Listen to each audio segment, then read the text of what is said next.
Аллилуйя! Как семинар называется? Как? Разумение служения пастора и другие дары служения, как источник твоего благословения. Разумение служения пастора и других даров служения, как источник твоего благословения. И вчера я говорил о том, что когда мы говорили о том, как ты принимаешь человека и дар, я говорил о том, что пастор, что я не хотел много раз говорить о том, что у меня апостольское служение, и я не хотел, чтобы люди меня вот так воспринимали. Но что я вчера почувствовал эту свободу первый раз, что уже пришло такое время, чтобы просто высвободить Божье благословение в жизни служителей, чтобы желательно, чтобы вы, конечно, воспринимали так, как оно есть, как апостола, мое служение. Но я видел, что после этого многие начали обращаться ко мне как апостол. Не это имею в виду. Я не имею в виду обращение. Я имею в виду воспринятие. Конечно, если так вам будет легче воспринимать, то пожалуйста. Но я не имею в виду, чтобы вы называли апостолом. Не. А просто само расположение сердца. Потому что для вас я прежде всего пастор. Поэтому можно продолжать меня называть пастор Сандей. Но вы просто дух у себя, для себя, в своем сердце, в своем приятии, вы принимаете как апостола для того, чтобы благословение не пастора благословение, и не награда пастора пришла только, а чтобы помимо награды пастора намного стоит и выше стоит награда апостола, чтобы именно награда апостола пришла к вам. Об этом речь. То есть не надо меня назвать апостол Сандей и так далее. Не. Просто пастор Сандей, как обычно. Вы понимаете, где ударение, да? Ударение в отношении, а не в названии. Ударение в содержании, а не в фасаде. Аминь. Итак, сегодня мы продолжаем этот семинар. Вторая тема, которую мы хотим назвать, сегодняшняя тема, я хотел бы так назвать, как... Это та же самая тема. Та же самая тема, но просто сегодня то я как бы под темой такой. Как принять твоего пастора? Или научись принять твоего пастора? Это общая тема на сегодня, о чем я буду говорить. Но до того я начну говорить о другом. О благословении, которое вообще кроется правильно, но в том, только что вы принимаете. Благословение правильного принятия. Благословение правильного восприятия. Дары церкви. Дары служения. Какие благословения вообще в том, чтобы правильно воспринимать? Вчера тема такая вчера была. Если бы ты знала дар Божий. Это то была вчерашняя тема. Если бы ты знала дар Божий.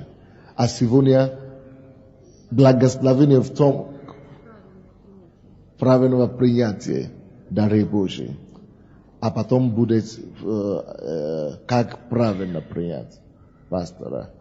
Алло, есть благословение, много, вчера мы выяснили о том, что все то, что нам надо в жизни, Бог уже положил на земле и это дал кому-то в руки.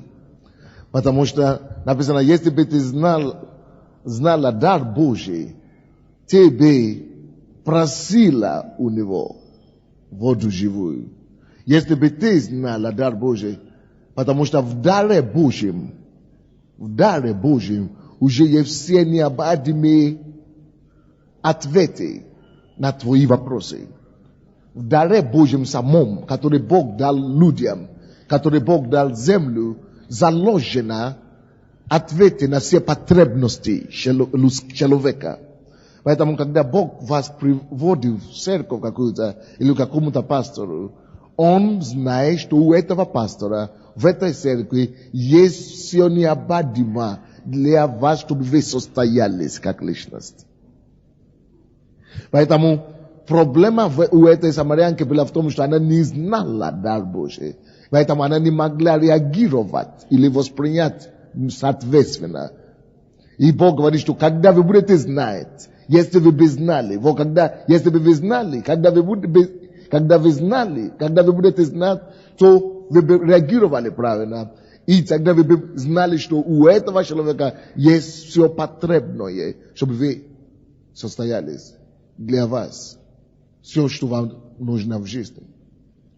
Потому что написано, что Иисус, который был даром Божьим на земле, зашедший, или как там, зашедший, он же и восшедший.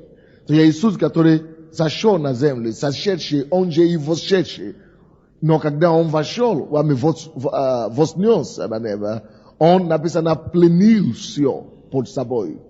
Он пленил все. Что это значит? Он покорил все себе. Поэтому написано, было дано ему всякая власть на земле и на небе. То есть он пленил все под собой. Вся земля и небо под ним. Он пленил все. Он пленил все. Он пленил все. Это значит, что он держит мир в своем контроле. Он пленил все, так, чтобы все было под ним. Он пленил все, так, что ничего не будет невозможно для него. Он пленил все, так, чтобы его слово было решение и на небе, и на земле, и в преисподней.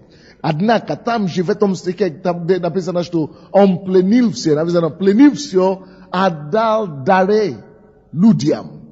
То есть, отдал дары людям. Несмотря на то, что он пленил все под собой, вся власть на небе и на земле была отдана ему все под ним, под Иисусом. Все. Он говорит, что он непосредственно не обвязывает себя. Несмотря на то, что он все под ним. Но он это все, которое под ним, будет высвобождать в жизни людей через дары. Он пленил все, отдал дары людям. Через дары только будет все, что он пленил под собой, будет дано нам. Вы хотите, чтобы мы посмотрели это? Где мы читали вчера. Вы не помните? Ефесянам 4. Посмотрим еще раз. Потому что, может, вы никогда не видели это таким образом. В том, что он пленил все. Именно вошедший, 4 глава Ефесянам. Я знаю, что многие пришли сегодня на занятие АБВ, да? Кто пришел на АБС? Но ничего, мы вам дадим сегодня намного больше, чем АБС. Вы не возражаете накормить вас хорошим питанием. Ефесянам 4, 8 стих. Поэтому и сказано, вошедший на высоту, пленил плен и дал дары людям. Он пленил все земли. Плен. Он взял в свои руки. Итак, благословение в правильное восприятие Божьего дара. Бытие 18 глава, с 1 по 13 стихи. Пускай кто-то читает. Бытие 18, с 1 по 13 стихи. Наверное, вы уже знаете эту историю. Но дело в том, что то, как мы принимаем дар Божий, Бог пленил все и дал дары людям. Почему Он пленил все и сам не дает нам все необходимое? Он дал нам вместо эти дары, Он дал нам дары, чтобы посредством этих даров мы могли получить свои потребности в жизни. И мы считали вчера, какие эти дары. Апостол, пророк, евангелист, пастор и учитель. Вот эти все дары, они даны в церкви для того, чтобы человек мог быть научен в путях Божьих, познание Бога, и чтобы каждый человек мог восполнить его желание, мог найти ответы на свои потребности через эти дары. То есть дары есть источники Божьего благословения для нас на земле. Мы привели пример такой вам, что когда это багаж, который на небе умер, был на небе и говорит: Моисей, пошли, пожалуйста, Авраам, пошли, пожалуйста, кого-то на земле, чтобы проповедовать моим родственникам, чтобы они сюда не попали, куда я попал. И что он говорит, что нет, там есть дары на земле, там есть Моисей, там есть пророки. Если они этих не примут, не послушают, то даже если мы пошлем с неба, не шивом не посланников Божьих. То есть, если мы не воспринимаем дары Божьи, которые здесь на земле, Бог не обязан нам ничего. Очень часто мы хотим получить благословение без Божьих даров. Он пленил все. Не чтобы он сам непосредственно потом решал эти проблемы, но чтобы он потом дал нам дары, что на землю. Написано, он дал дары людям. Он дал дары людям. Он дал дары людям. Кто из вас человек, кто входит в число людей? Он дал дары людям. Вот эти дары для людей. Вот пастор не только для своей церкви. Апостол не только для своей страны. А пастор для города, где он есть. Я пастор много миллионов людей в Киеве, которые еще не пришли. Я пастор много миллионов людей на Украине, которые еще не пришли. Они где-то гуляют. Но я их пастор, я вижу себя так. И я хочу, чтобы вы видели себя так. В вашем районе, в вашем городе, вы пастор над этими людьми, которые еще плюют на вас, которые еще ругают вас. Вы дары людям. Не просто членам церкви, не только количеством, которого в церкви. Вы дары всем. Правда? И если они только узнают, если ты знала дар Божий, они начнут получать благословение, что им нужно в жизни. Они пока ищут это в долларах, они пока ищут это где-то на работе, они где-то ищут это в грехах. Но дар Бог дан им, дар Божий дан им, они это не знают.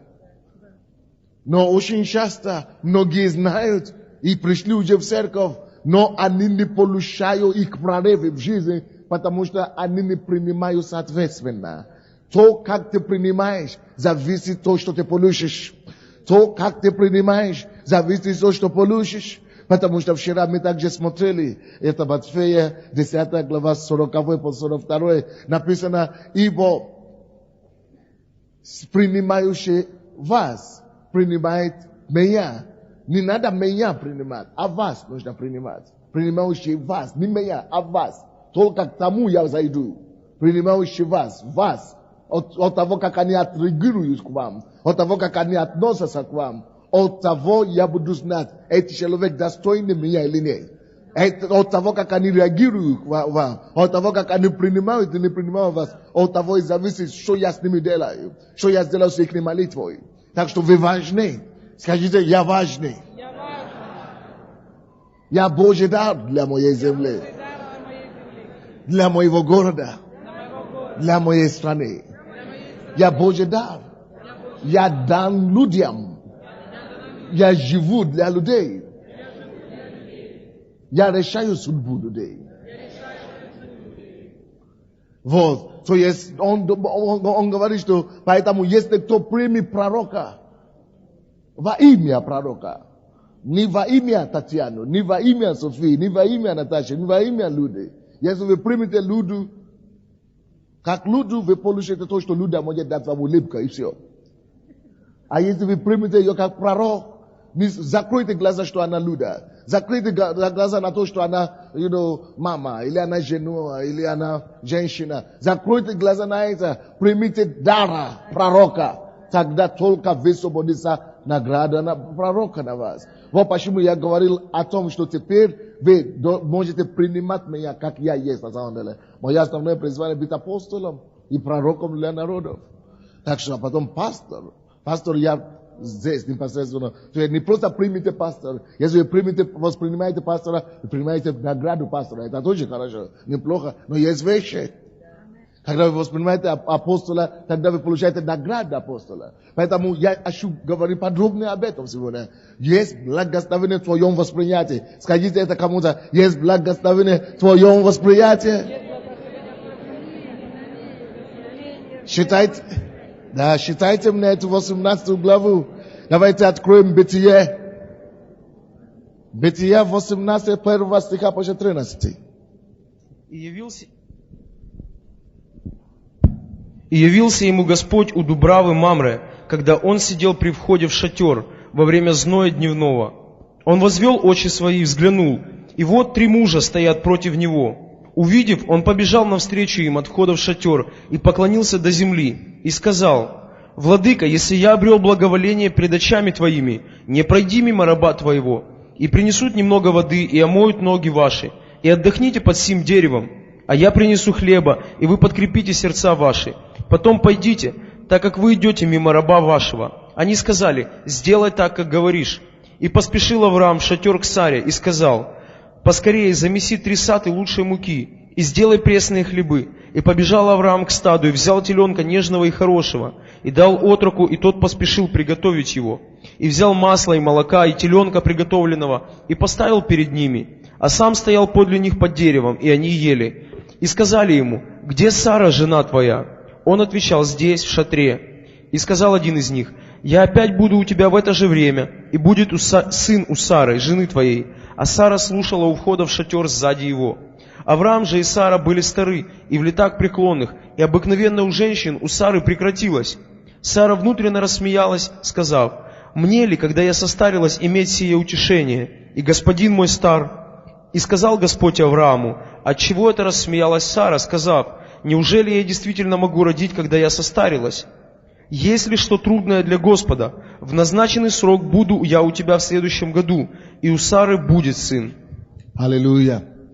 Помните, что первый дар, который был дан Богом людям, земле, был Иисус. Если бы ты знал дар Божий, тебе просил меня. Написано: ибо так Бог возлюбил мир, что Он отдал. То есть Иисус есть дар Божий для мира. Однако Он пришедший, да, как дар Божий, а потом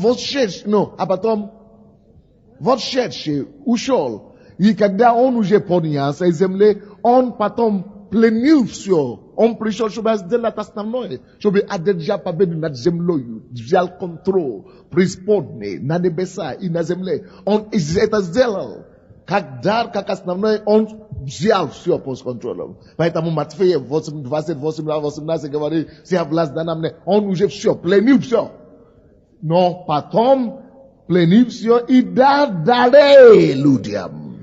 Он вошедший и дал дары людям. Он шел, но здесь оставил дары, которые должны пользоваться то, чем он пленил все, что он взял под собой. Вся власть, которую он собрал, они должны пользоваться этой властью. Эти дары.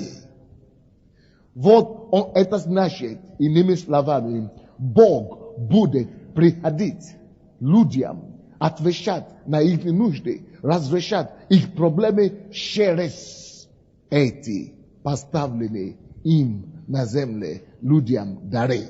Сам Господь Иисус будет приходить. Сам Господь Иисус будет приходить в виде человеков.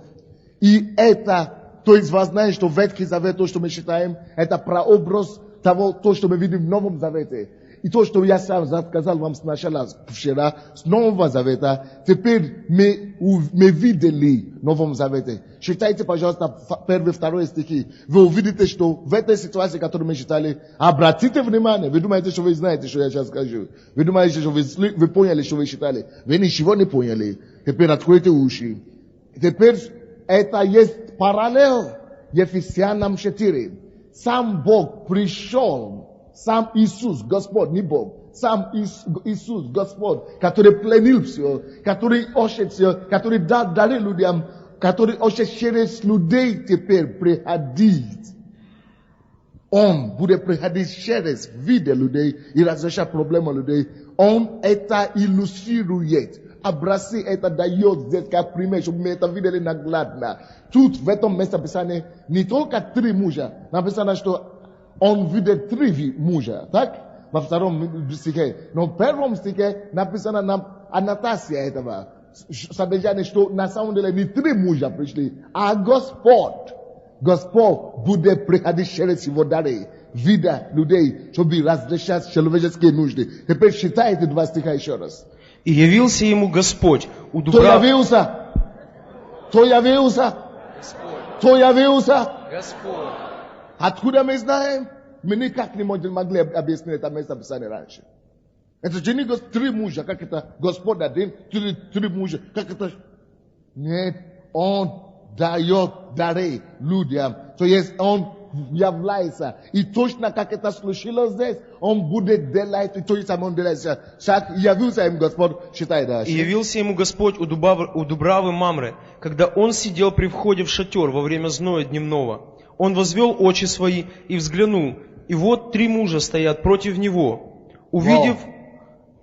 Кого он видел? Не Господа он видел. Он видел на самом деле 3 мужа. Откуда мы знаем, что это Господь сам Бог сказал? Пленил то, что это прообраз того, что мы будем потом видеть в Новом Завете. Теперь мы это уже видим в Новом Завете и при нашей жизни. Что Господь будет ходить среди людей. Господь будет приходить, обеспечивать и исполнять нужды людей. Господь сам ходит по этой земле. Господь сам ходит здесь, по этой планете, но он ходит в человеческой плоти. Он ходит в виде людей. Это то, что он делает, потому что он поставил эти дары, чтобы через них, посредством них, восполнить свои потребности людей. Но не эти люди будут восполнять. Сам Бог приходит. Сам Бог это делает. Здесь сам Иисус. Поэтому, кого вы воспринимаете? Сандрея, Сашу, Володя, Владимира, Николая, Костя, Саша, Алексея, или вы воспринимаете дара Божьего. Если вы воспринимаете дара Божьего, тогда вы принимаете то, что у Господа в руках. Вы не принимаете 3 людей. Вы принимаете Господа. Вы воспринимаете кого? Господа. Вы воспринимаете Господа. Тогда высвобождается тайны сердца Бога. Тогда то, что у самого Господа в руках, приходит к вам. Он видит 3 мужчины, а он сказал, а Бог говорит ему, не 3 мужчины просто, это Господь пришел. Физически были люди, но Бог говорит, нет, это не были люди, это Бог, Господь. Сила вашего восприятия. Сила вашего восприятия. Как вы воспринимаете дары Божьи.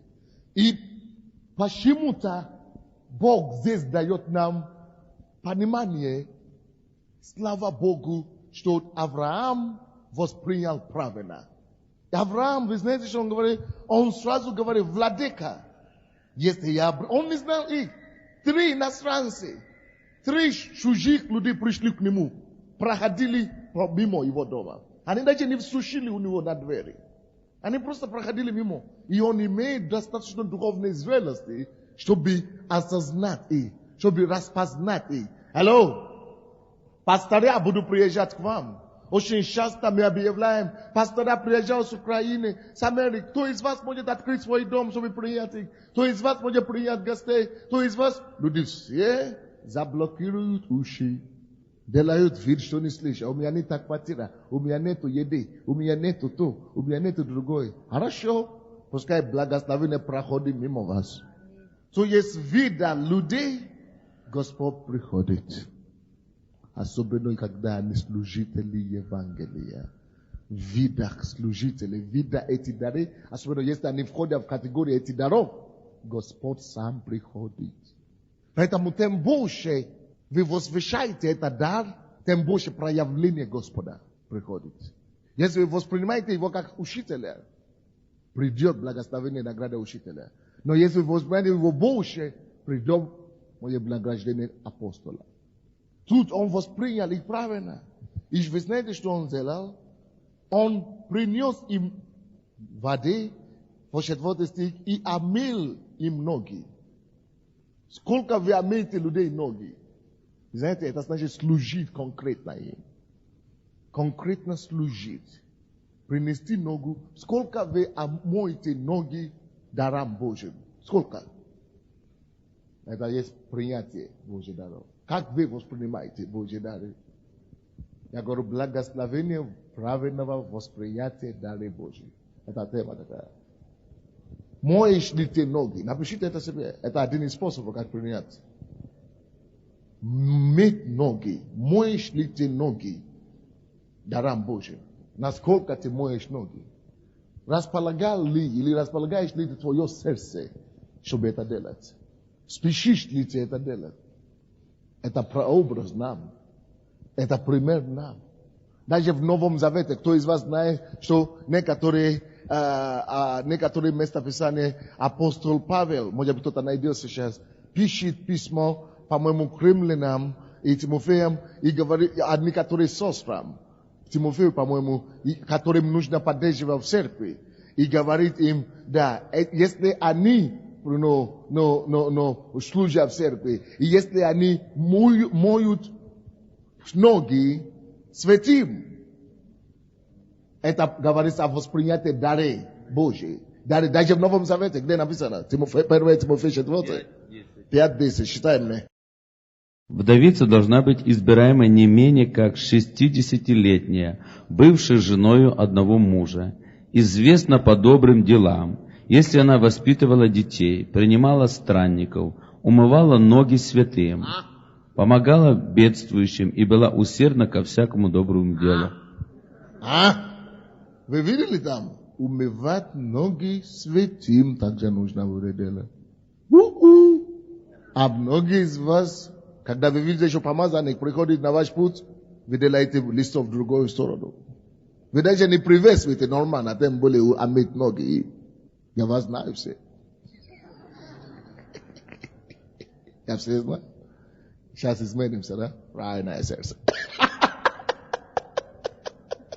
Правильное сердце. Надо, наоборот, искать возможность. Как бы помочь. Как бы сумку понести. Как бы что-нибудь сделать.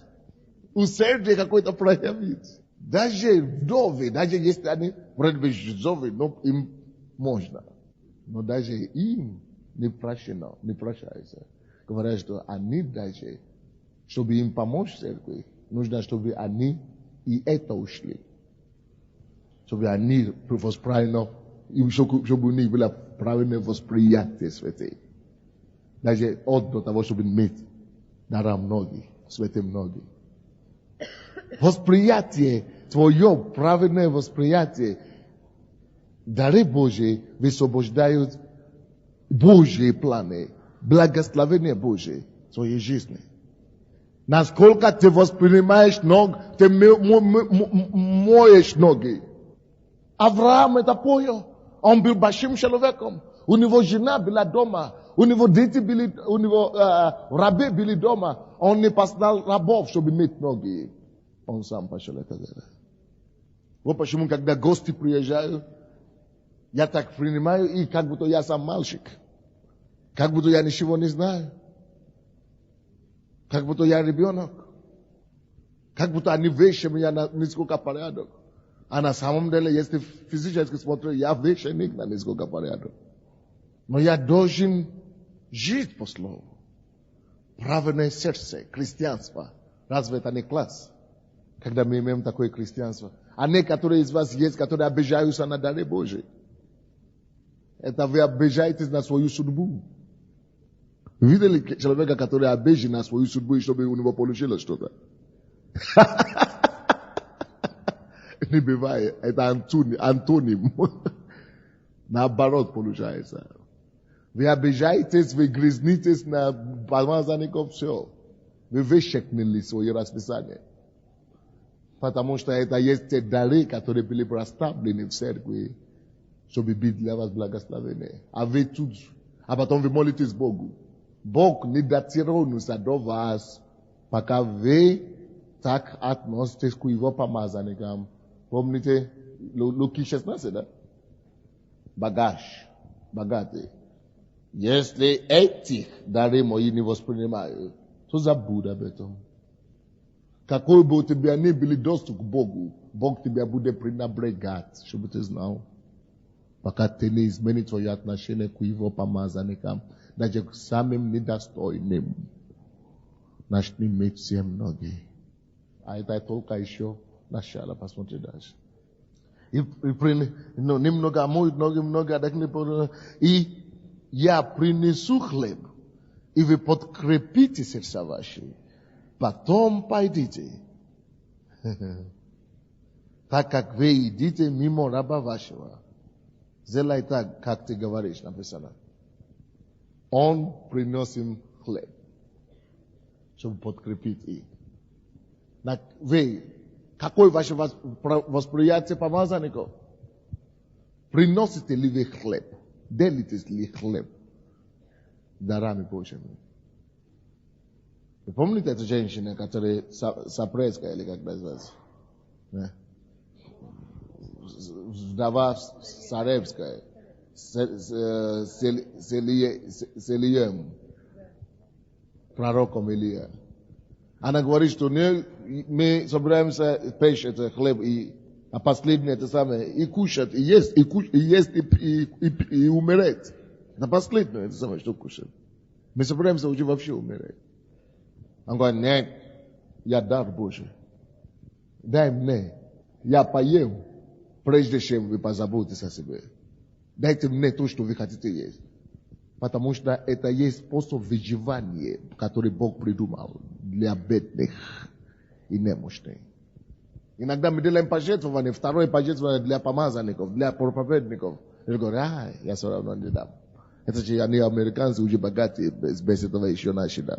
Еще наши получают. Видите, Бог ждет от вас жертвы вдовы Сарепской. Потому что мука, что не сделает? Мука втащила не истощится. Не истощится. Не иссякнет. И масло не убавится, да. Вот Божье, вот то, что Бог хочет тебя дать вам. Чтобы мука не истощилась и чтобы масло не убавилось. Вот что Бог планировал делать. Поэтому он говорит ей, а те у нее последнее, поделись со мной. Ты поделись даром Божьим, поделись пророком, прими с хлебом. И ты увидишь, что потому что ты поделился с пророком, не потому что у тебя обстоятельства есть, или работа есть, или есть работа, или есть кто тебе даст, не в этого зависит. И закончится ли твой хлеб или умножится. Зависит от того, куда ты сеешь. И написано, что женщина это отдала муку. Отдала это хлеб, и мука действительно не истощилась. И масло не убавилось. Все, она жила еще 3,5 года таким образом. И не умерла с голода. Потому что она научилась воспринять дара Божьего. Откройте глаза, если у вас есть нужда, если у вас есть какие-то потребности, Бог уже дал дары людям. Твое отношение к этим дарам обеспечит. Умрешь ли ты с голода, объясняет, или, что я тебе сказал, то есть, решает, ты умрешь ли с голода, или Бог тебе будет обеспечивать дальше. Это не твое отношение к Богу только. Твое отношение определить, твое отношение к этим дарам определяет, что с тобой происходит на земле. Бог дал дары людям, Он дал дары людям, Бог дал дары людям. Ты восприми их хорошо, ты относи к ним нормально, ты возьми как Господа, и ты увидишь, что Господь знает твои нужды. Через твое отношение к ним, Он решает твои проблемы. Через твое отношение к ним, Он восполняет твои нужды. Он говорит ему, ты сначала покажи Богу твои отношения ко мне. Илья говорит, покажи твои отношения ко мне, дай мне сначала этот хлеб. Ты сможешь поставить пророка Божьего, дар Божий, выше твоей личной потребности или нет. Ты сможешь поставить твои нужды, меньше, отложи на сторону и сначала поставить нужды пророка Божьего выше твоих или нет. Тогда Бог увидит твое сердце, что ты отдан Господу полностью. Тогда Господь придет на помощь тебе. И то, что ты мучила тебя, то, о чем ты не мог получить помощи, то, о чем ты не смог сам решать, тогда сам Бог приходит и видит, что да, этот человек доверится мне полностью. Я теперь приду и избавлю ее. Я теперь приду с обеспечением. Я теперь приду и сделаю чудо для нее. И мука не истощилась. И масло не убавилось. Потому что она дала пророку, она поставила его, дар Божий, выше своей нужды. Она поставила почтение к дару Божьему выше, чем ее потребности. Даже от у нее не было ничего. Она собралась умереть от голода, но потому что она дала то, что у нее нет, чтобы кушать. Она дала пророку Божьему кушать. Она выжила. Там написано второй пункт. Научись посчитать даров Божьих своим хлебом. Первый, научись омывать их ноги. Второй, научись давать им, кормить им твой хлеб, делиться с ними хлебом твоим. 6 стих. И поспешил Авраам в шатер к Саре и сказал, поскорее замеси 3 сати лучей муки и сделай пресные хлебы. И побежал Авраам к стаду, и взял теленка нежного и хорошего, и дал отроку, и тот поспешил приготовить его. Посмотрите, здесь следующее, то, что вам надо делать, служить. Посмотрите, как здесь Авраам служит. Он бежит. 6 стих говорит об этом. 7 стих говорит об этом. Он поспешил, он спешит, он бежит, как ребенок. Как ребенок бегает туда-сюда. Он поставил себе, он взял себе раба. Он служил, он взял на себе образ раба. Он поставил себе положение раба в отношении к дарам Божьим. Посмотрите, так и написано здесь. Слово раб где-то в каком-то стихе там написано. 3 стих. Владыка, если обрел благоволение перед очами твоими, не пройди мимо раба твоего. Он поставил себе положение раба в отношении к дарам Божьим. Напишите себе. Вы должны всегда поставить себе положение раба в отношении к дарам Божьим. Это серьезное слово. Потому что если ты будешь смотреть на нее, это делидушка. Мы ровесница с ней. Ты смотришь на нее как ровесница. Вот что ты тогда получил ровесницы? Что у нее есть, то у тебя есть. Одинаковые. Вы на одном лестнице. Так. Вы на одном уровне. Если вы смотрите на помазанников, на дары Божьи, как на... Мы же земляки, мы же одни тоже. Одни тоже. Значит, то, что у него есть, у тебя уже есть. Тебе уже не надо ничего больше. Тебе нечего добавить. Твои отношения решают. Поэтому, когда ты видишь помазанники, когда вы видите помазанники, научитесь ставить себе в отношении к ним. Не из-за того, что он Саша, не из-за того, что он Юра, не из-за того, что он Вася, а потому что он дар.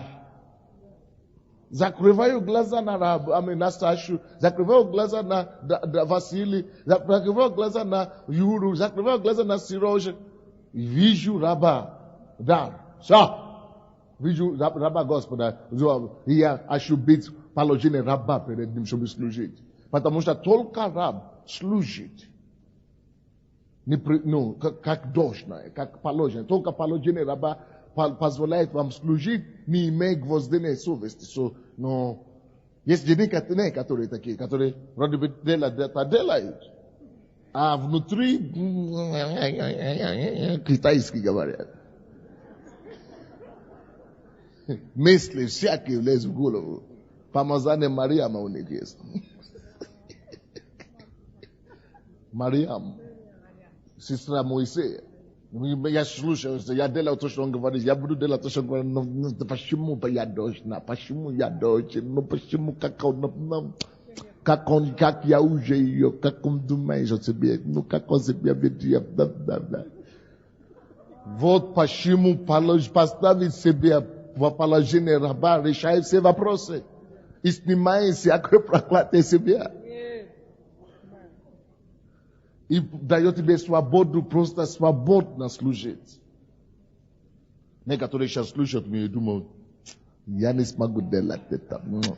Ну как это достает? Ну что с ним? А если я это не сделаю? Ну без того Бог меня и благословляет. Вот. Он благословлял, может, потому что ты не знал это. А теперь знаешь.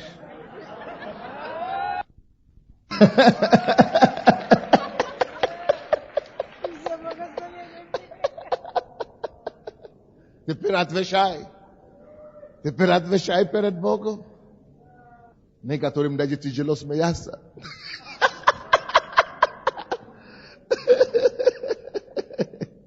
Поставь себе положение раба, сам все станет легче. Я никто и ничто. Все. Пускай Бог меня разделит, как хочет. Это легче станет. Я уже это сказал. Когда я говорил про вдове Саприйской, Сарепской,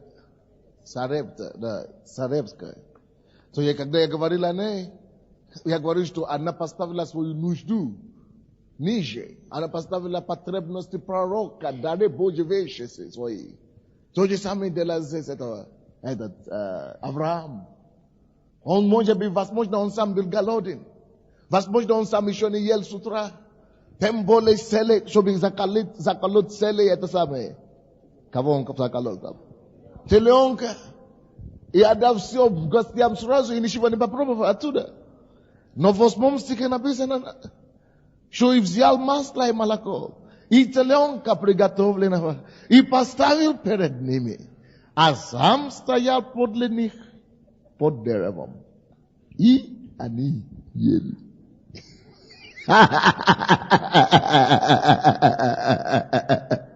Они закололи. Поглотили, короче. Ели. А он стоял и смотрел.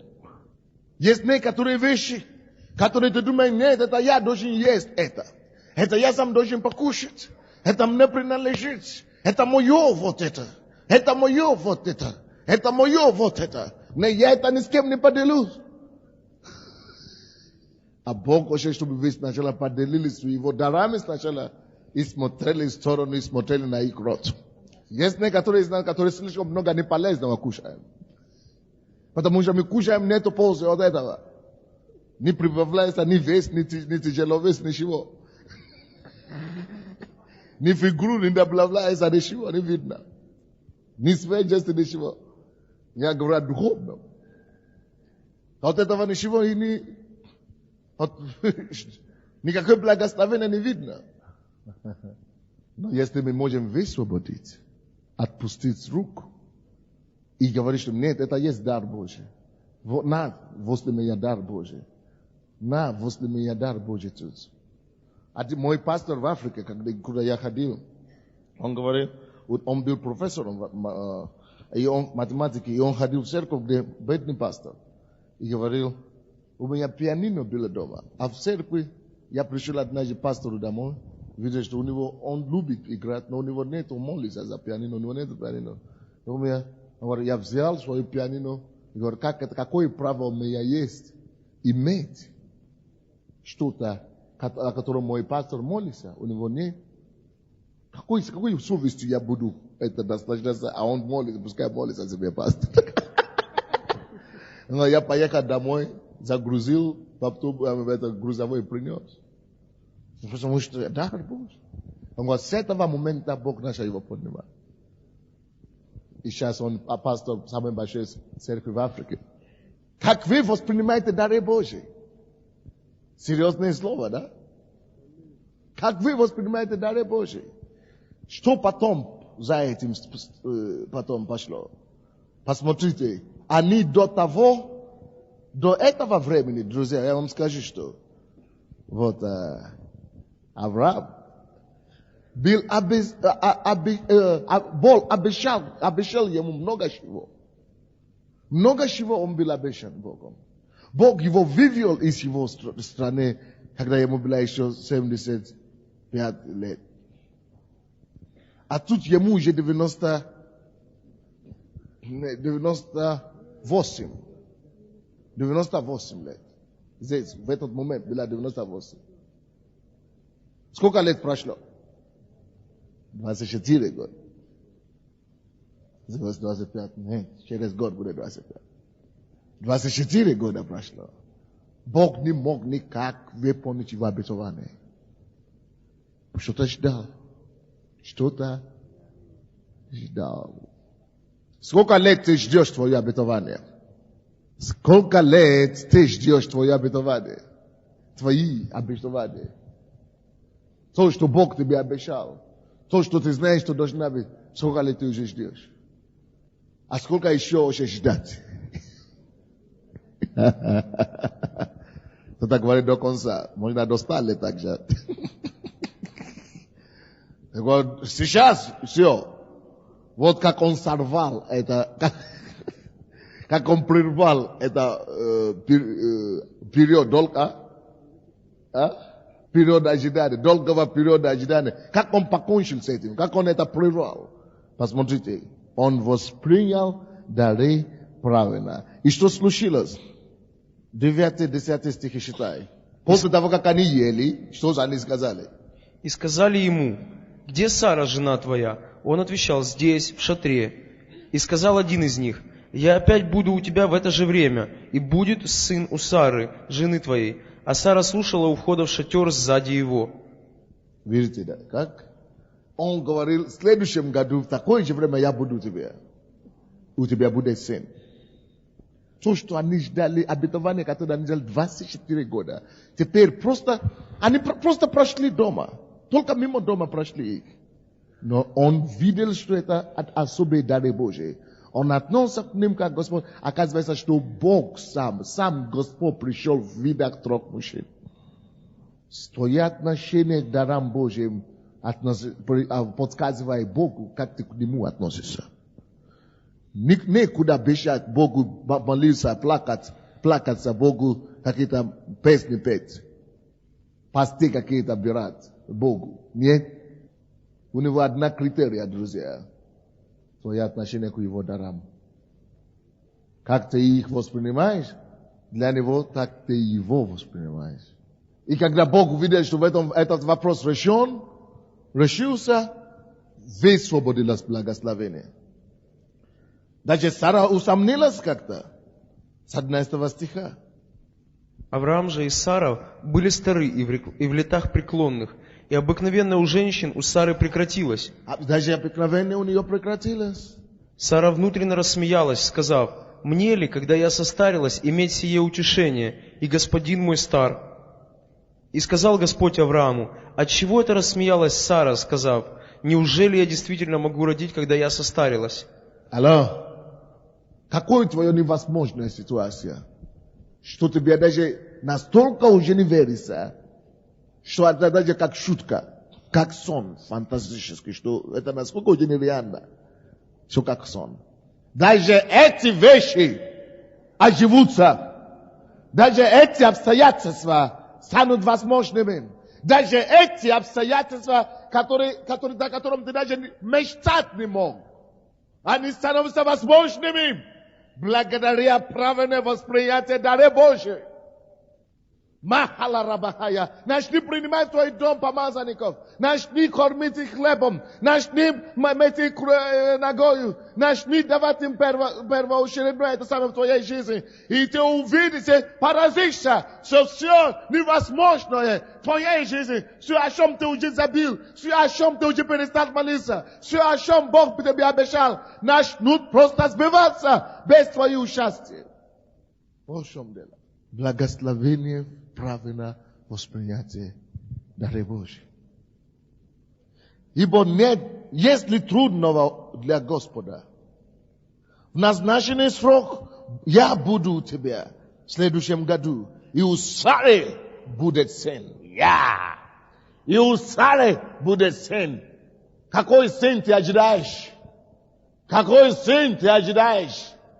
Попробуй, дай Богу год. Скажи Богу, с этого времени мои отношения отменятся к помазанникам, ко всем пасторам, ко всем служителям, ко всем лидерам. Я начну мыть ноги им, я начну подавать хлеб им, я начну готовить им воду, я начну ставить их выше себя и испытывай Бог.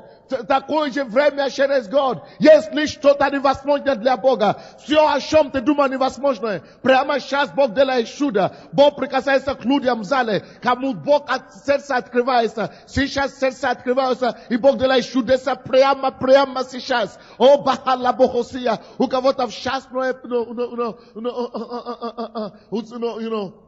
счастное в вашем теле, по-мужской и по-мужски. Бог просто прикасается к вам сейчас мощным образом. У кого-то грудь Господь прикасается, у кого-то зов Господь прикасается. Бог сейчас начинает делать чудеса, потому что это доходит до вас. Примите ваше решение. Написано, в такое же время в следующем году, если будет ли что-нибудь невозможно для Господа, измени твои отношения, подкрепи дело словом, начни делать то, что ты услышал. Это есть ключ к твоему освобождению, это есть ключ к твоей свободе. Все невозможные двери Бог открывает. Он открывает двери неба. О, Бахаликете Мория Бахая, Укосомория Маката Мекешая. О, это его обетование. Он силен обещавший, он силен исполнить, он силен исполнить, он знает твои потребности, он знает твои нужды. Но ответы на них, но ответы твои чуда, он не поставил на небе.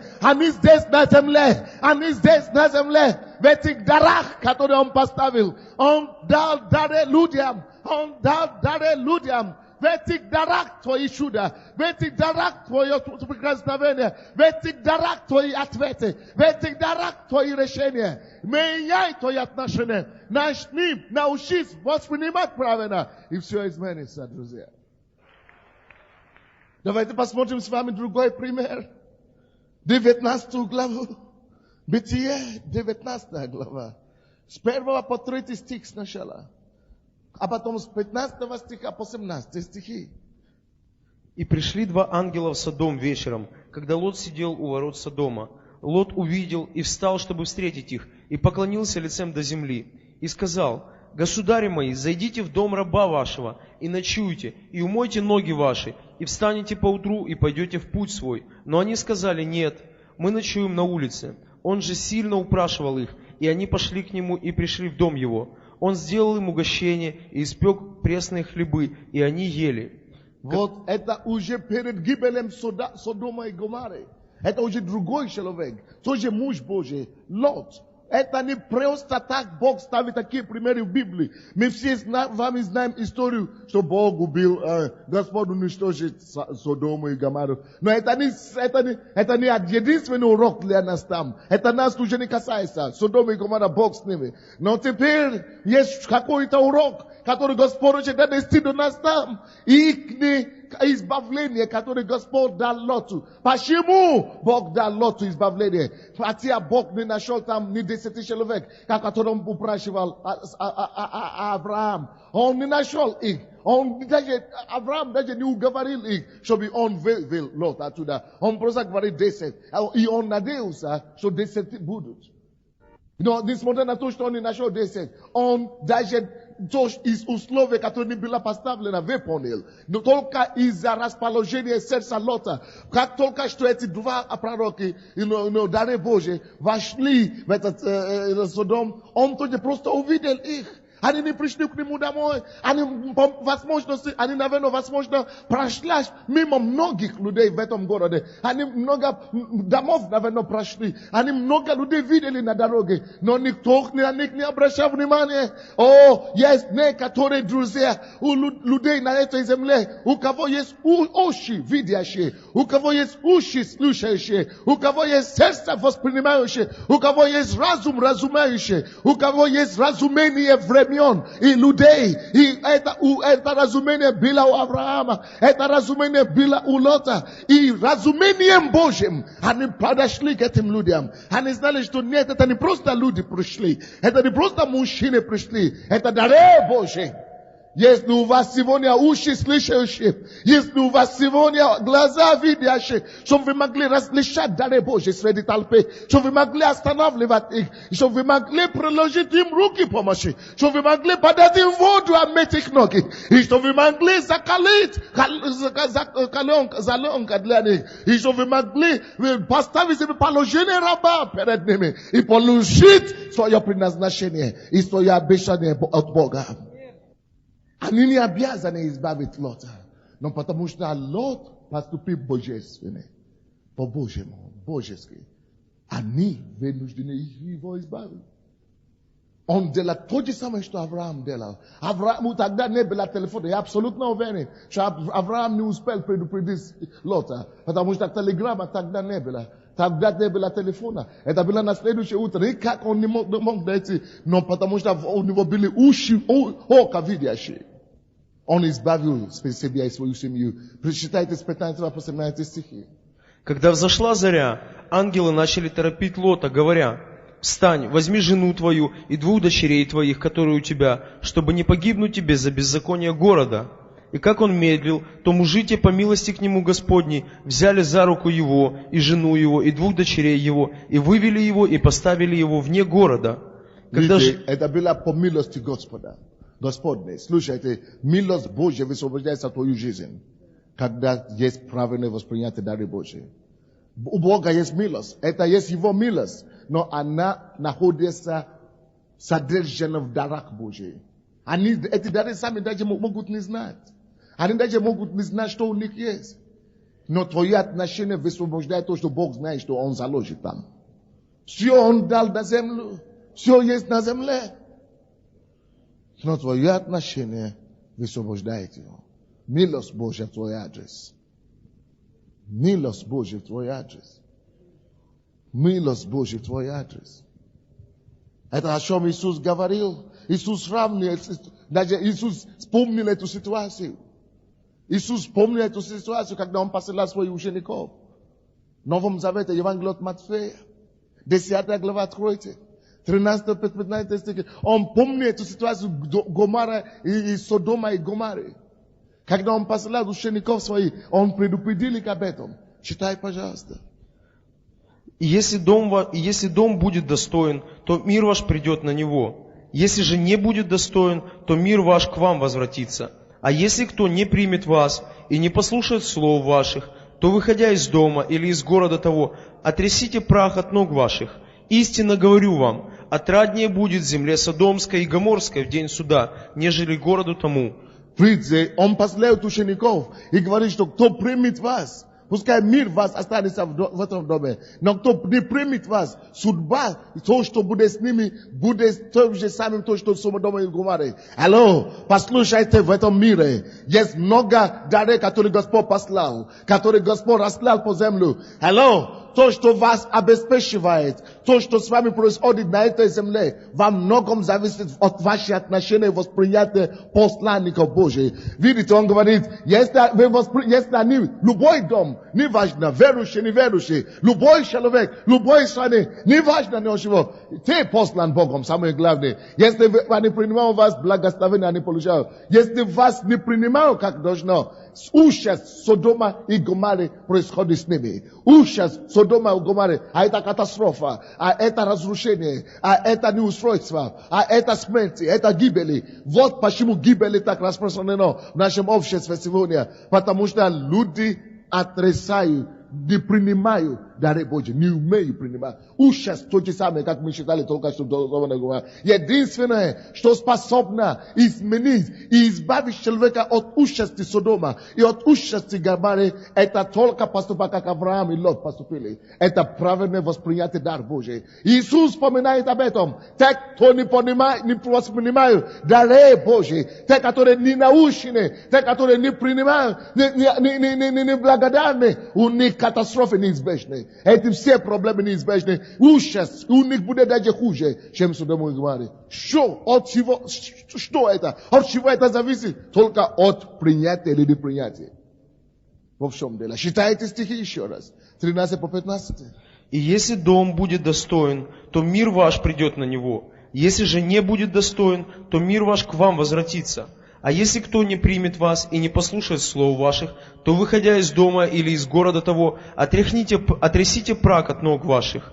Истинно говорю вам, отраднее будет земле Содомской и Гоморской в день суда, нежели городу тому. Скажи кому-то, у тебя есть мир, который ты носишь. Ты носишь мир. Ты носишь с собой покой, которому нужно каждой семье. Вы носите с собой мир, который нужен каждый человек.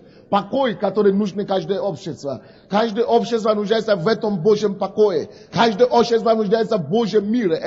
Каждый город, каждый дом, каждая жизнь нуждается в равновесии и гармонии Божьей. Это у вас есть. Это у вас есть. Вот почему мы собираем эту группу 12. Чтобы у каждого были свои 12. Чтобы каждый ходил. Даже если они неверующие, ходите в этот дом. Соберитесь с ними. Учите их. Есть у вас мир, который вы должны предложить людям. Чтобы Украина, мир Божий, покой Божий селился здесь. Мы должны предложить этот мир людям. Мы не должны смотреть на себя как обыкновенных. Давайте начнем видеть себя как посланники Божьи. Мы имеем мир, который нужен этому миру. Мы имеем мир, который нужен каждой семье. Мы имеем мир и покой, и гармония, который нуждается каждый человек. Он говорит, дом, который достойный, примет вас. И ваш мир останется в том доме. Ваш мир останется в том доме. Hello? От чего зависит мир в этом мире нашем, в этой земле, на этой планете? От нас, посланников.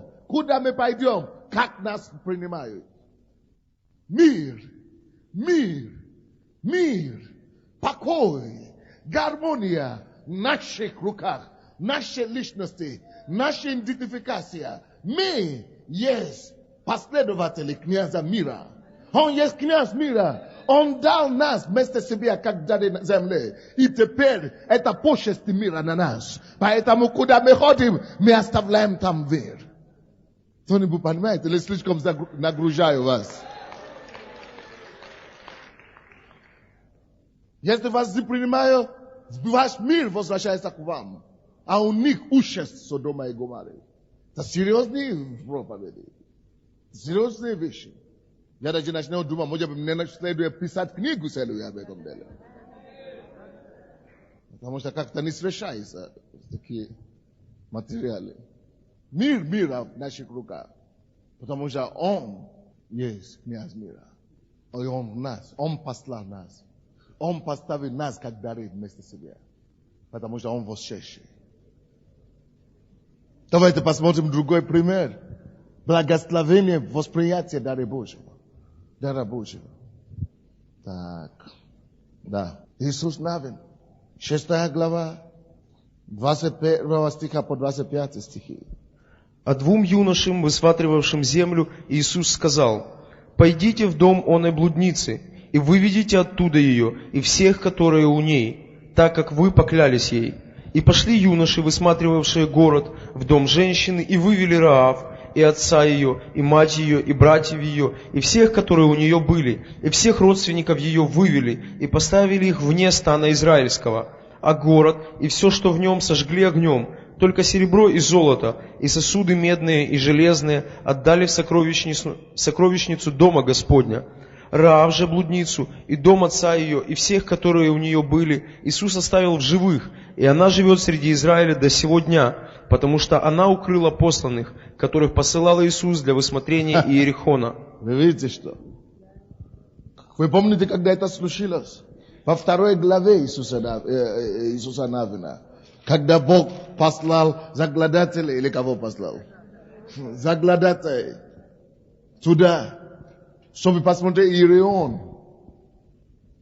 Эта женщина была блудница. Она восприняла их.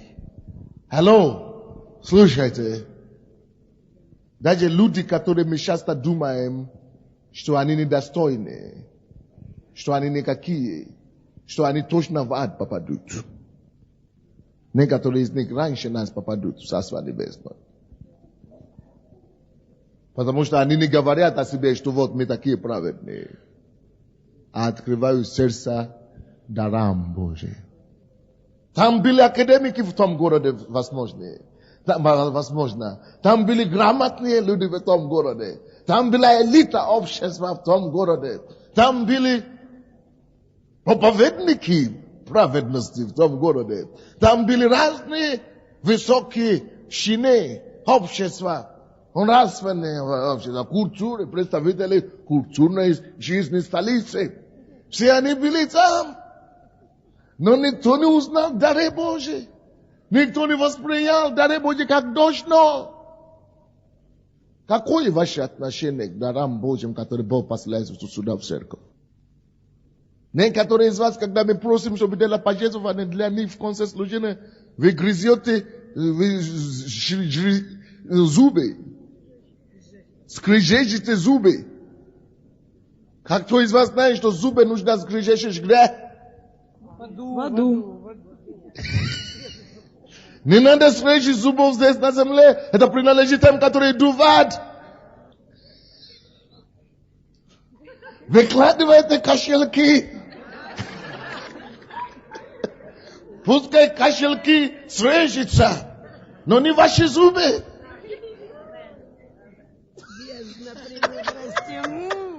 Что? Бездна премудрости. Yes, бездна премудрости. Это месяц разумения.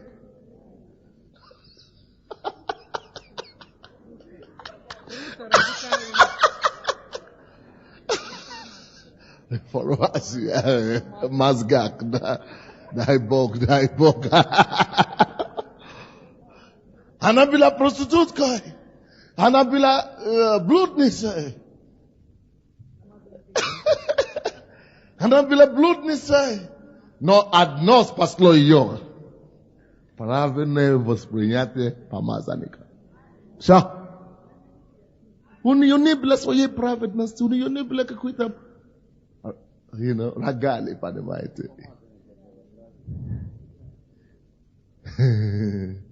Она приняла помазанника. В этом все ее благословение. Так что, когда уже пришли войска Господа, чтобы разрушить и взять Иерихон, и они уничтожили все, Бог дал им такое поручение. Также Бог дал поручение этому Иисусу Навину, что нет, этой женщине нельзя трогать. Пойдите к ней, избавьте ее, избавьте все ее родственников, потому что только она когда-то хорошо относилась к помазанником Божьим. Hello, избавление ждет вас. Избавление может прийти в ваш род. Избавление и спасение может прийти в вашу семью, вашим детям, вашим внукам, вашим сестрам, вашим родственникам. Весь ваш род может быть спасен, друзья. Только зависит от того, как вы воспринимаете тех посланных к вам помазанников.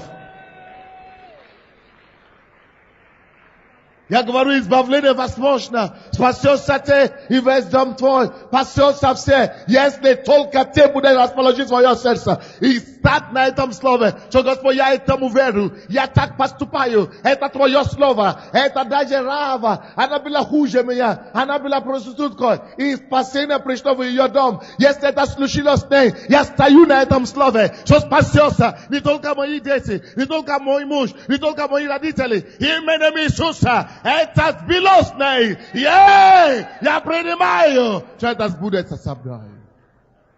Аллилуйя. Но это еще не все. Матфея, 1 глава, 5 стих. Бог говорит, что это Раав, она продолжала жить в Израиле до сегодня. И я вам скажу, не только до того дня, когда они говорили, она продолжала жить до сих пор. Она живет до сих пор. Ее память живет в Израиле до сих пор. Она живет среди нас сегодня. Она живет сейчас здесь, до сегодня. Ее кровь течет внутри нас всех. Посмотрите, Матфея 1:5. Считайте кто-нибудь? Матфея 1:5. Соломон родил Вооза от Рахавы. Вооз родил Овида от Руфи. Овид родил Иесея. Еще раз. Салмон родил Вооза от Рахавы. От Вооз кого? От Равы. От Равы. От Равы. Она стала прапрабабушкой Иисуса Христа. Она попала в родословие Иисуса. Она была проституткой. Вы можете себе такое представить, чтобы проститутка попала в родословие Иисуса? Проститутка в родословие Иисуса. Это невозможно. Голову не вмешается. Но это абсурд какой-то. Но полный кошмар. Как это так? Проститутка в родословие Иисуса. Да, это возможно, потому что она правильно относилась к дарам Божьим. Только твое отношение к помазанникам. От этого зависит все твоя жизнь. От этого зависит твоя судьба. Ее судьба была определена. Ее судьба была установлена. Благодаря правильному отношению к помазанникам. Твоя судьба висит на вешалке через твое отношение к помазанникам. Отношение к помазанникам идет не только решает вопросы благословения. Отношение к помазанникам решает вопросы судьбы. Твоей будущности. Твоей будущности. Твоей будущности. Твоей будущности. Твоей будущности. Твоей будущности. Отношение к помазанникам. Разве это не круто? Вот почему Бог сказал Аврааму то же самое. Бытие 12:3. Благословлю благословляющий тебя. И прокляну проклинающий тебя. Так что какое твое отношение к помазанникам? Если ты благословляешь любого из них, посланного Бога, благословляешь их, даже копейки, даже словами, Бог говорит, что благословлю благословляющий тебя. Вот в чем дело. Бог обязывает себя вас благословлять, если вы будете благословлять тех, кого Он посылает. Бог обязывает себя проклинать вас, даже если вы верующие, если вы будете проклинать любого помазанника. Так что идет в ваш адрес? Благословение или проклятие, это вы решаете через ваши отношения. Что идет на ваш адрес? Благословение или проклятие решается через ваши отношения. Благословлю, если вы благословите, кого Он посылает. Его избранных, Его дары. Прокляну, если вы смеетесь говорить от плохо о помазаннике, которого Он посылает к вам. Слишком серьезная тема, друзья. Скажи кому-то, слишком солидная пища.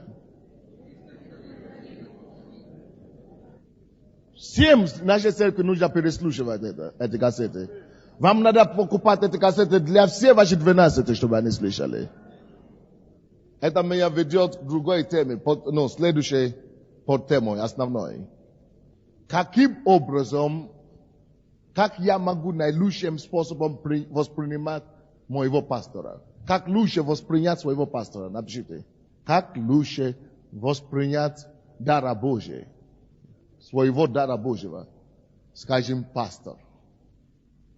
Как лучше? Это почему я говорю про пастор? Потому что, допустим, евангелисты приезжают и уезжают. Пророки заезжают, проповедуют одно-два служения и уезжают. Обычно им не достает.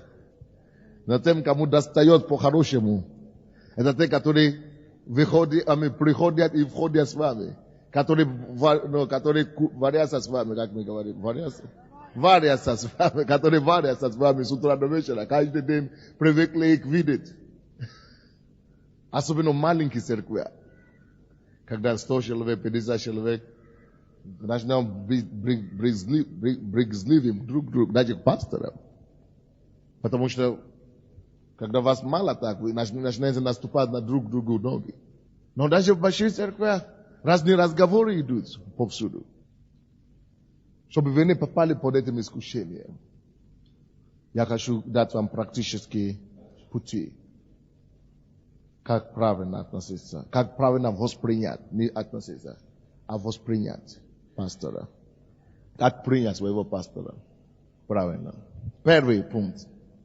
Как член любой церкви, ты должен разработать, выработать для себя лично твои способы, как ты будешь доказывать и выражать твоему пастору, что ты благодарен и признателен ему, что ты лично признателен, что он твой пастор.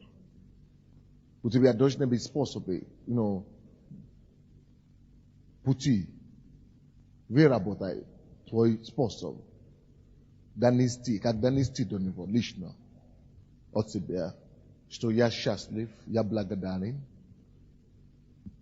что я твоя овца, твой член. Дайте, каждый член церкви, любой, должен доказать, должен каким-то образом давать знать пастору, что вы благодарны ему за его труд, за его труд о вас. Вы должны иметь способ, как донести до него, что вы не пренебрегаете то, что он делает в отношении вас. Что вы благодарны, что он покрывает вас духовно, как пастор, что он привел вас к Богу, что он построил церковь, куда вы ходите, что он кормит вас духовно.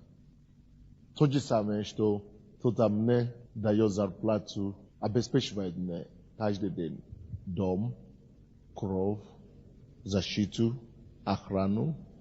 И я просто получаю это как должно. И никогда не говорю, вообще-то, слушай, мне так повезло, я рад, я счастлив. Никогда не превратите церковь и пастора в обиданный что-то, что в норму, что, это типа, все ходят в церковь, я хожу, все, нет, это дар, конкретный дар Божий в этом доме. Это относится ко всем пасторам, которые над вами, апостолы и так далее. Лидер, дайте им знать, что я лично счастлив и благодарен. Вы знаете, дух неблагодарности, она так бродит по миру сейчас. И потому что из-за этого, друзья, Бог, так, как там написано Псалом 105, по-моему, они не благодарили, забили о его благодеяниях. И 105, 13 по 15 стихи. Но скоро забили дела его, это значит неблагодарность. Не дождались его изволения, увлеклись похотием в пустыне и искусили Бога необитаемой. И он исполнил прощение их. Да, Бог может давать вам. Это пастор будет давать вам то, что вы хотите. Через него вы будете получить благословение. Но послал язву на душу их. Слушайте сюда. Когда у вас уходит благодарность вашему пастору, напишите это. Когда у вас нет выразительного способа, как благодарить, как сказать о вашей признательности вашему пастору, то некоторые вещи начнут происходить с вами. Вы начнете сначала привыкать, что это нормально, что это должное ему, то, что он делает, это то, что он должен делать. Это искушение, и это заблуждение, когда вы начнете так думать. И вы начинаете просто относиться к нему равнодушно, по-обидному. Это безобидные последствия. Но самые страшные последствия в том, что после этого, когда обиденность уже приходит, следующее идет, дух похоти начинает наступать на вас. Вы начинаете увлекаться похотью, потому что вы не благодарны, вы не в восторге. А когда вы теряете восторженности, что вы ходите в Бог, в церковь, что вы спасены, что вы будете слушать своего пастора, что вы, когда нету восторга, когда нету восторженности, когда нету этой повышенной температуры, как называется, этой горящей жажды, когда нету восхищенности и благодарности постоянной, холод пришел, наступает похоть. Вы начнете увлекаться в похоти. Разные похоть начнут нападаться на вас. Вы тогда начнете либо искать деньги, либо искать грех какой-то, либо вы начинаете просто атаковать ваш разум. Потому что у вас нет этой благодарности. Поэтому у вас должна быть система, вы должны выработать систему, какой способ вы хотите своими способами. Может быть молиться за них, может быть как-то, может быть поститься о нем. Я не знаю, но вы должны иметь способ, как выразить своим способом, что вы благодарны. Восторженность это должна сохраниться. Тогда Бог спасает вас от похоти. Это первый. Второй. Вы начинаете падать в искушение. Вы начинаете сравнивать его с другим пастором, какими-то церквями. Вы начинаете слышать какие-то разговоры нездоровые. Вы начинаете просто падать в искушение. Это вторая опасность. Третья опасность. Вы начнете, даже если Бог продолжает благословлять вас, а потом это дойдет до того, что вы начнете чувствовать язвы на душу вашу, на свою душу, язвы, неприятности, ранения какие-то, обиды какие-то, повреждения какие-то, огорчения какие-то, депрессии, угнетения какие-то, недовольство постоянное. Это страшное дело. Молюсь, чтобы вы никогда не попали в такую ситуацию. Но некоторые из вас не пишете это. Это серьезные вещи, я вам говорю. Второй способ, как вам воспринять вашего пастора. Вы можете воспринять вашего дара, который Бог вам дает, если вы служите и имеете служение в церкви. Когда вы слушаетесь Ему и служите в церкви, вы берете служение на себя.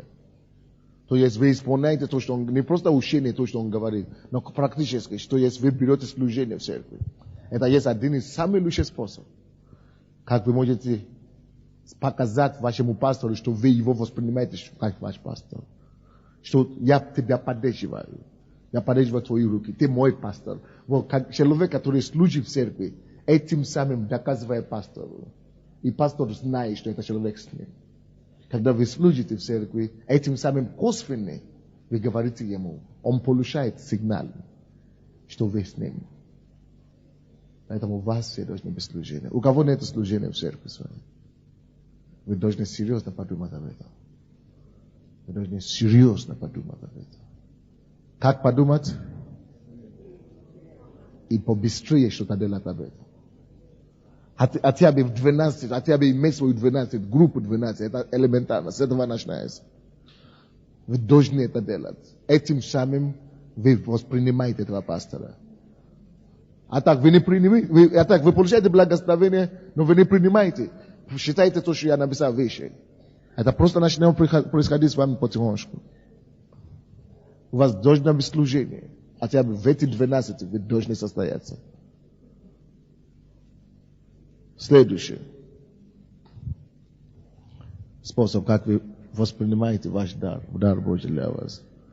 Вы должны любить его в вашем сердце. В своем сердце. Вы должны любить его. Я не имею в виду фасад сейчас. Или, как это, показной сейчас, показуха сейчас. Я не имею в виду сейчас показное. В своем сердце вы должны любить его. Человек, у кого геморрой в зале, Господь исцеляет вас. Будьте исцелены во имя Иисуса. Вы должны любить его. Где? Нет, не в сердце. В своем сердце. Напишите в своем сердце. В своем сердце. Любить. В своем сердце. Кто думает, что он любит своего пастора в своем сердце? Потому что есть некоторые, которые не любят. В сердце именно. Это серьезная задача. Вы должны проверить свое сердце вообще-то. Следующее. Следующий способ, как вы можете воспринять своего пастора, дара Божьего над вами. Это то, чтобы поддерживать его руку через предложения,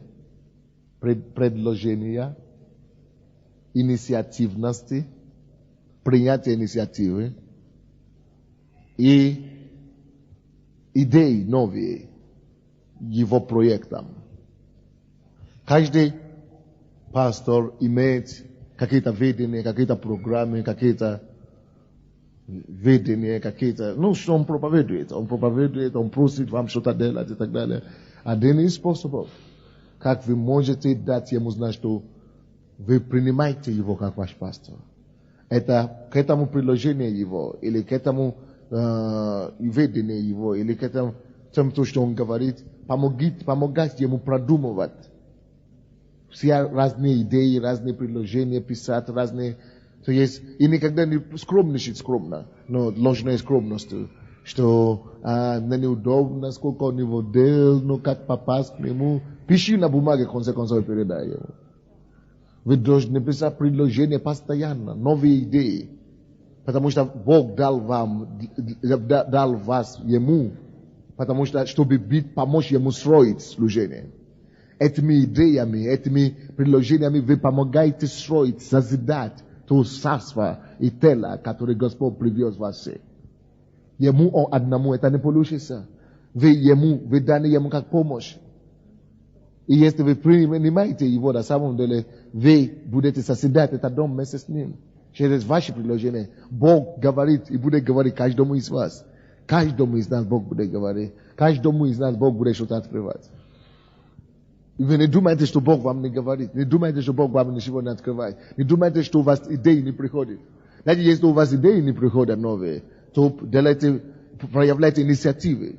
Делайте что-то. Начните свое служение какое-то. Начните что-нибудь делать. Проявляйте инициативы. Чего еще нету в церкви. Начните делать. Думайте, какие еще новые. Что я могу придумать. В чем я хорош. Что я могу созидать. Что я могу начинать.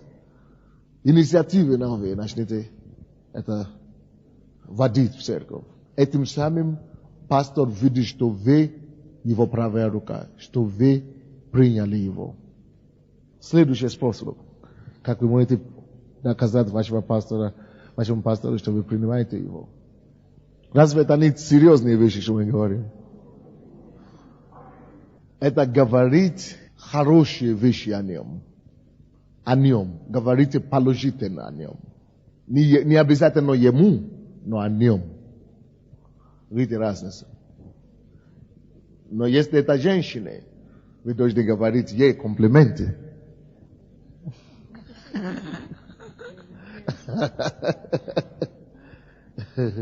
И мужчины тоже, хотя бы вы должны говорить хорошие вещи, не только о нем, но и дайте ему знать, насколько то, что он дает вам, как он кормит вас, насколько вам нравится. Честно, если не нравится, скажите не нравится. Но если не нравится, не надо говорить нравится. Это будет ложь. Говорите, что не совсем. Но скажите, что в прошлый раз было лучше. Поэтому скажите, но дайте им знать, насколько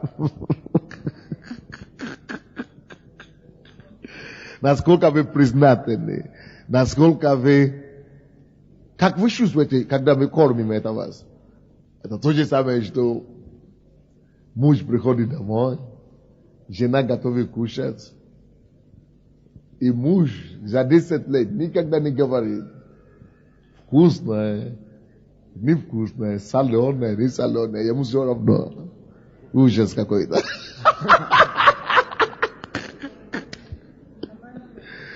То же самое, как в церкви. Если он считает хорошую проповедь, вам дает вам кушать хорошую пищу, дайте ему знать об этом.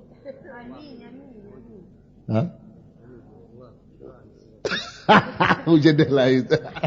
Класс. Сегодня пища. Вкусная, да? Да.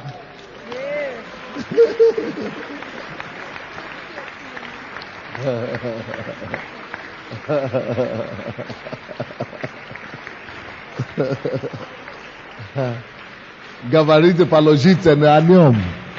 Это не конец еще. Я продолжаю. Дайте мне закончить мою проповедь. Еще 3 пункта. Еще 3 пункта. 3 пункта еще. Говорите, положите на нем, так? А ему говорите, какие вкусы и ваши реакции на его, то, что он дает вам, то, как он кормит, чем он кормит вас. Следующее. Благословляйте его материальными вещами. По возможности, то, что у вас есть. Особенно, если вы знаете, что он в чем-то нуждается. По возможности, благословляйте материальными. Вы знаете, конечно, что это по Писанию. Если 1 Коринфянам 9 глава, если кто-то дает вам духовные пищи, Бог заповедал вам благословлять им материальное. Это по возможности, это не обязательно. Но пускай это всегда будет для вас радостью делать, если у вас появляется такая возможность. Потому что этим самым вы сеете саму свою жизнь. Потому что этим самым вы делаете обмен, вы получаете тот дар и благодать, который у него. Это приходит на вас. Это как будто вы сеете, чтобы пожнать доброе, которое у него есть. Следующее. Защитите вашего дара, пастора вашего, от сплетен и, как это? Сплетен и обвинение, клеветы. Клеветы и поношение. Защитите от клеветы и осуждения. Этим самым вы доказываете, как принимаете его. Последний пункт. Поститесь и молитесь за него. Особенно на следующей неделе мне так нужно, чтобы вы молились и постились. Я сейчас узнал мое расписание в Ленинграде, Санкт-Петербурге. Я знал, Боже мой, мне так нужна помощь в вашей молитве и пост ваш. На следующей неделе все церкви уже знают, когда поститесь? Еще не распределили? То есть надо, чтобы все постились. С четверга надо, чтобы вы постили. У меня четверга будет проповедь там. 9 проповедей за 3 дня. Да. 9 проповедей за 3 дня. И до понедельника я буду там. И вы, конечно, знаете, что проповеди это полбеды. Проповеди еще надо служить, еще надо прорвать духовный мир. Если это твой город или там где-то есть, уже имеет какой-то прорыв. А тут надо бомбить, надо еще прорваться. Кроме этого, еще надо общаться, вопросы отвечать, молиться за людей. То есть мне нужна сверхъестественная дополнительная энергия на следующей неделе. Мне нужно, чтобы были каждый день группа молитвенные собирались.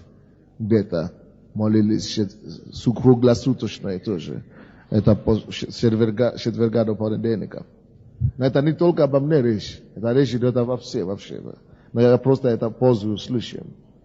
Завтра я буду проповедовать о том, как познать своего пастора. Сегодня вы были благословлены, нет? Давайте встанем. О чем мы проповедовали сегодня? Благословение, правильное восприятие дары Божьей. Поднимите ваши руки и скажите Господу: Господь, я каюсь, где я был неправ. Где мои отношения были не те. Покайтесь перед Богом, покайтесь перед Богом, попросите прощения, чтобы Божье обетование могло исполниться в вашей жизни. Помните, Бог обещал Аврааму 24 года, что у него будет ребенок. Но он не мог это получить, пока Бог не увидел, не убедился в его правильном отношении к помазаннику. Только после этого Бог мог облагословить его. Аллилуйя. Давайте будем благодарить Господа за нашего помазанника, за того, который стоит над нами. Давайте от всего сердца будем благодарить Бога. Не надо аплодировать. Просто сейчас скажите Богу, как мы любим Его. Как мы любим каждый из вас, своего пастора. Признайтесь Богу в этом. Если вы чувствуете, что где-то у вас недостает любви, попросите Бога, чтобы Он сейчас наполнил вас.